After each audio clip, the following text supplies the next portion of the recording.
à la gorge parce qu'il fallait parler de la poule D, mais la poule C, mais on va y revenir. Je préfère qu'on revienne vraiment, qu'on prenne les choses par le bout, le bon bout, c'est-à-dire les matchs de Yaoundé. Vous y étiez, vous n'y étiez pas. Non, j'ai vu ça de loin. Parce que je ne pouvais pas tout faire, c'est-à-dire partir d'un côté, en me dire. Comment vous c'est Douala alors? Ah oui, moi pour moi, il n'y a que Douala qui compte.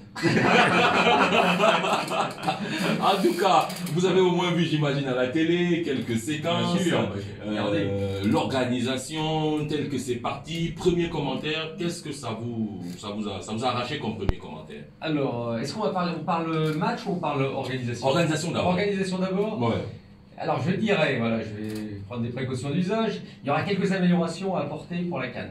Voilà, ça c'est une certitude. Ouais. Bon, moi j'étais venu pour les accréditations par exemple. Alors ça c'est très bien fait l'après-midi, mais j'étais venu le matin, tout le monde se faisait accréditer au même moment. Alors quand vous êtes journaliste, vous ne pouvez pas attendre derrière 100 personnes pour vous faire accréditer. Ouais. Et pareil pour des membres de la CAF, qui ont mis un temps fou. Donc ça il va falloir un petit peu gérer ça.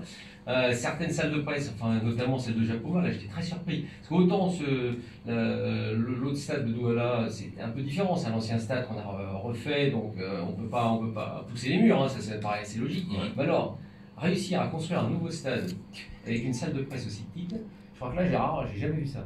Je n'ai jamais vu ça. C'est-à-dire que ça n'a pas du tout été pensé en fonction de ça. Donc ça veut dire que pour une CAN, il va falloir, à mon avis, mettre une tente à l'extérieur. Une tente, parce qu'il y aura beaucoup de journalistes, parce qu'on ne se rend pas compte.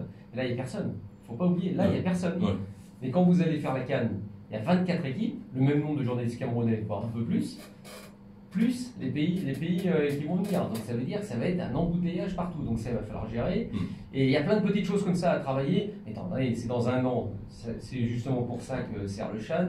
C'est de voir un petit peu les erreurs qui sont faites. Et puis après, essayer de les améliorer. Sinon, j'étais hyper content de voir Japoma. Je n'avais jamais vu. Alors vous allez me dire, je suis très critique. Parce que moi, j'aurais simplement aimé une chose sur Japoma, qu'il n'y ait pas de piste d'athlétisme. Quoi donc? Bon, parce que je trouve que ça... Il aurait fallu un vrai stade de foot pour le Cameroun. Le Cameroun, c'est le foot. Alors vous me dites, il y a l'athlétisme, il y a combien de meetings d'athlétisme?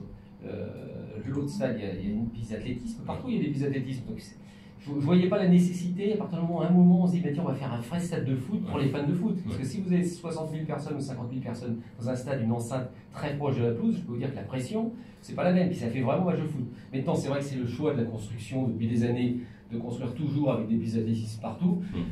J'en vois pas tellement l'utilité. À partir du moment où il y en a d'autres ailleurs, et puis qu'elle ne va pas servir. Hein, on pouvait faire se mentir. On pouvait faire déjà pour moi uniquement le stade de foot. Jean-Pierre, je m'engouffre un peu.